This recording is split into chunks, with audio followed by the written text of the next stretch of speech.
Payg'ambarimizning hadislaridan bir odam bir duoni aytdi, bir zikrni aytdi.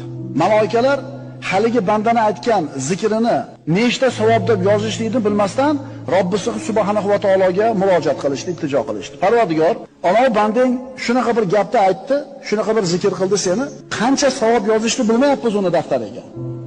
Nima dedi banda? Alloh biladi nima deganini. Lekin farishtalarning tilidan eshitishni xohlaydi. Banda aytdi: "Ya Robbi, lakal hamdu kama yanbaghi li jalali wajhika va azimi sultonik." dedi.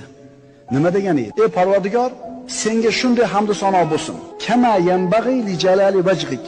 Yuzingning ulug'ligi qanday bo'lsa, va azimi sultonik, saltanatingning buyukligi qanchalik bo'lsa, shunga yarasha hamd va sano bo'lsin dedi.